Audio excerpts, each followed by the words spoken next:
Mon mari, m'a regardé avec mépris en disant cela. Apparemment, mon mari ne savait pas combien j'avais contribué à notre famille. J'étais tellement en colère que j'ai rempli les papiers de divorce qu'il m'avait poussé sous le nez sur le champ. Il dit cela en me regardant avec un sourire narquois. Eh bien, tu ferais mieux d'être fier de ta victoire tant que tu le peux encore. Ce sera toi qui souffriras plus tard, pourtant. Je m'appelle Jean. J'ai 32 ans et je suis une femme au foyer à temps plein. Cela fait maintenant 1 an que je suis mariée à mon mari, Marie. On pourrait penser qu'après 1 an de mariage, on profiterait toujours d'être des jeunes mariés, mais ce n'était pas mon cas. Mon mari est devenu un mari très strict et autoritaire dès que nous nous sommes mariés. Mon mari et moi nous sommes rencontrés lors d'un rendez-vous à l'aveugle. J'ai un peu honte de dire que j'ai intégré l'entreprise où je travaillais après avoir été diplômée d'un collège de filles avec peu d'expérience en amour et en relations amoureuses. Et après être devenue employée de l'entreprise, j'étais tellement occupée avec le travail que je n'avais pas de temps pour le romantisme. Quand j'ai réalisé que j'avais atteint cet âge, j'ai un peu paniqué et j'ai commencé à participer à des rendez-vous à l'aveugle. Et c'est là que j'ai rencontré Marie pour la première fois. Lui aussi était un employé de bureau dans une entreprise et il avait 2 ans de plus que moi. Étant du même âge, nous avons eu une grande conversation et c'était amusant. Il m'a demandé mes coordonnées et après les avoir échangées, il m'a invité à sortir. Cela faisait si longtemps que j'avais oublié comment sortir en rendez-vous, mais il a pris les devants et nous avons passé un bon moment. Après cela, Marie m'a avoué ses sentiments et nous avons commencé à sortir ensemble. Puisque nous en sommes à cet âge maintenant, je veux que nous soyons ensemble en envisageant le mariage. Il avait dit cela et nous avons poursuivi notre relation sans encombre. Sachant qu'il était possible de l'épouser, nous avons continué à sortir ensemble pendant environ 1 an avant de nous marier. Je n'avais jamais été en couple auparavant, et je pense que c'est un miracle que j'ai pu me marier. Mes amis autour de moi me disaient sans cesse « Ce serait parfait si seulement Jean pouvait trouver quelqu'un de suffisamment bien pour elle. » Et comme j'étais la seule célibataire de mon groupe d'amis, j'ai été la plus surprise de pouvoir enfin trouver quelqu'un à épouser. Surpris que je puisse enfin me marier. J'étais tellement heureux d'être félicité par tant de personnes lors du mariage, y compris de mes amis et de mes collègues de travail. J'ai réalisé que se marier était vraiment une chose heureuse. Mais maintenant que j'y pense, le mariage était en fait le sommet de mon bonheur. Après le mariage, j'ai quitté mon travail et suis devenue une femme au foyer à plein temps, comme mon mari me l'avait demandé auparavant, et depuis que je suis devenue une femme au foyer à plein temps, j'ai travaillé dur pour faire correctement les tâches ménagères tous les jours, cuisiner et nettoyer, et faire la lessive pour mon mari. Malgré tous les efforts, il y avait une chose qui était juste désespérée. Et c'était les gains de mon mari. Bien que mon mari m'ait demandé d'être une femme au foyer à plein temps, il gagnait moins que ce que j'avais prévu. Nous pouvions nous débrouiller et vivre ensemble, mais il était encore difficile d'être luxueux, et cela serait très difficile si nous avions un jour un enfant. Mais mon mari m'a mis beaucoup de pression en disant « Je ferai de mon mieux pour gagner de l'argent, alors ne néglige pas les tâches ménagères. » Je pense que je devrais vraiment demander à Marie de faire en sorte que l'entreprise augmente un peu ses revenus, ou je devrais gagner de l'argent en faisant un travail à temps partiel. Mais mon mari semble attacher de l'importance au fait qu'une femme doit absolument être une femme au foyer, et il me semble difficile de lui dire que je voulais travailler. Donc, j'ai vécu la plupart du temps avec mes propres économies quand je faisais les courses. Chaque fois que j'essayais de réduire le budget alimentaire, mon mari me demandait immédiatement « Nous n'avons pas beaucoup de plats aujourd'hui. Pourquoi es-tu négligente ?» Alors, comme ça, je dois cuisiner beaucoup et servir beaucoup de plats pour satisfaire mon mari, ce qui me coûte aussi beaucoup d'argent car je dois acheter beaucoup d'ingrédients.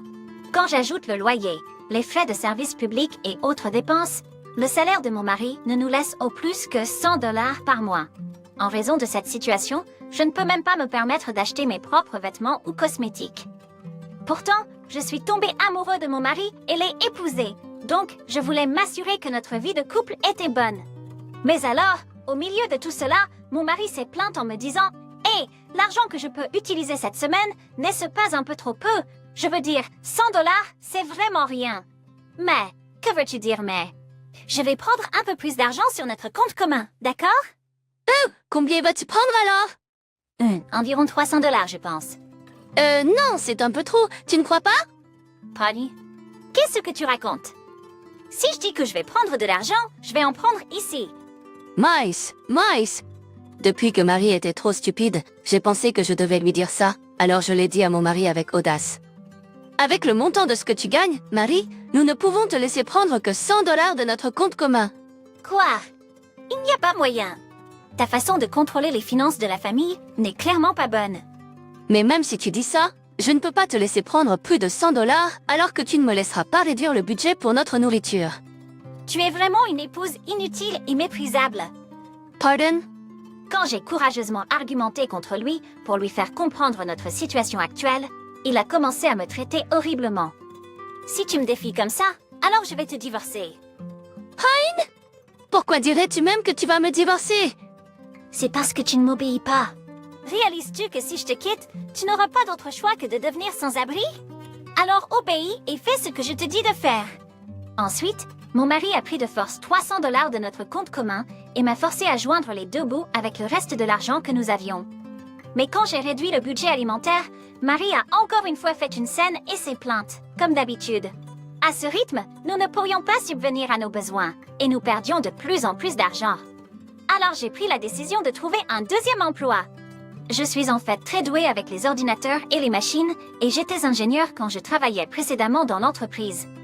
J'ai trouvé un site où je pouvais m'inscrire et travailler en freelance et recevoir des demandes pour créer des pages web et aider avec des services liés à l'informatique. J'ai mis mes expériences professionnelles et d'autres informations pour pouvoir obtenir du travail. Au début, les emplois étaient assez bon marché, mais j'étais quand même heureuse de les obtenir. Même si ce n'était que 100 à 200 dollars, cela serait quand même d'une grande aide.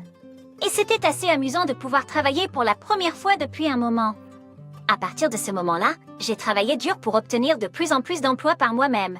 Puis, à mesure que mes performances augmentaient, le prix unitaire par cas augmentait. Je me suis retrouvée à gagner environ 500 dollars par mois, environ 3 mois après avoir commencé le travail en freelance. Avec 500 dollars, je peux me permettre beaucoup de choses. Gagner de l'argent semblait stabiliser mon esprit avec toutes les préoccupations que j'avais, et j'ai pu mener ma vie quotidienne plus paisiblement qu'auparavant. Mais récemment, mon mari a commencé à dépenser de l'argent de manière vraiment somptueuse par rapport à avant.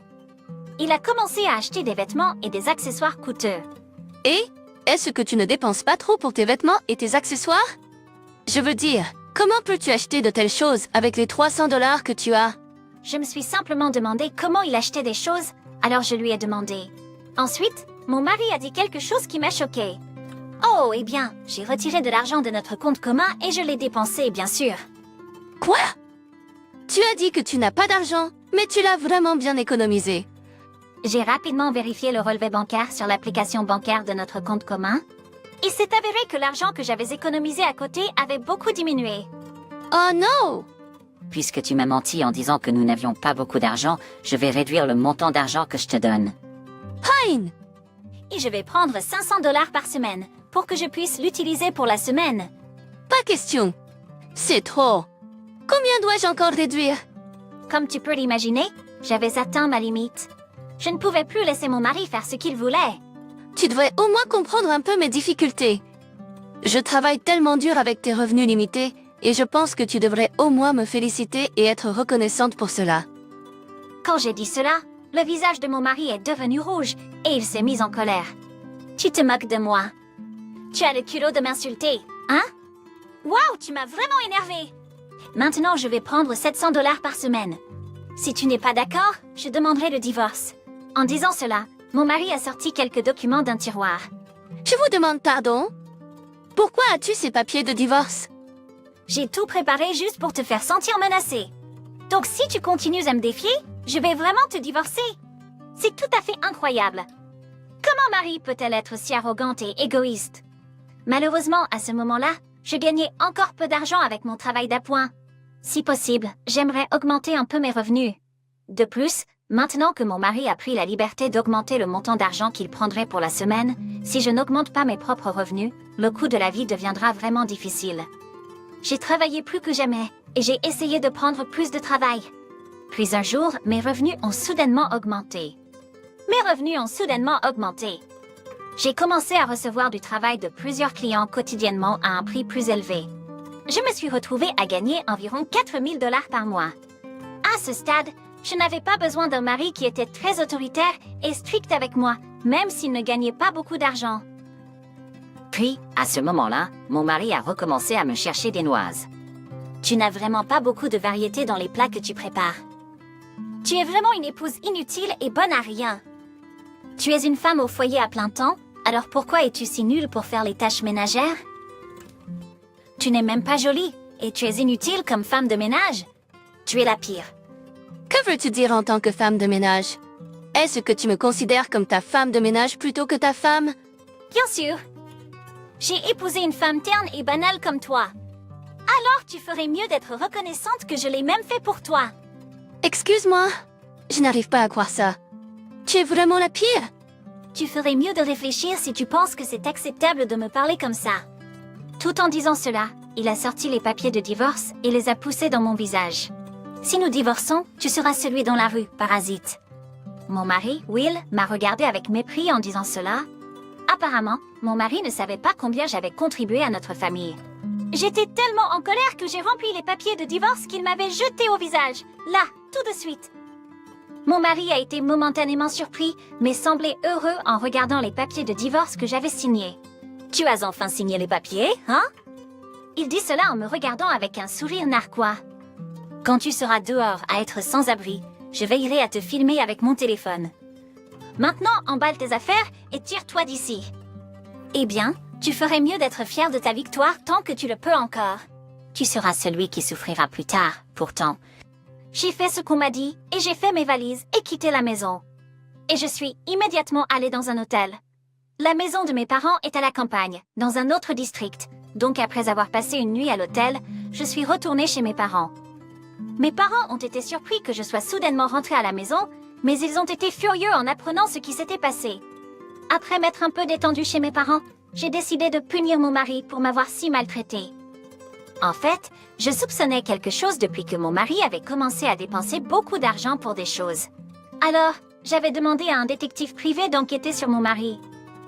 Et il s'est avéré que mon mari avait une liaison dans mon dos avec une autre femme. Qui plus est, sa maîtresse semblait être la femme du manager du département où il travaillait. J'ai donc envoyé une lettre recommandée au contenu à la société de Will et j'ai également envoyé au manager du département les photos et les documents prouvant que Will et la femme du manager avaient une liaison. Peu de temps après, j'ai reçu un appel de mon ex-mari. « Et qu'est-ce que tu as fait ?» De quoi tu parles? Tu te comportais en traître et faisais des choses mauvaises, donc je l'ai seulement fait savoir au public. Tu te moques de moi.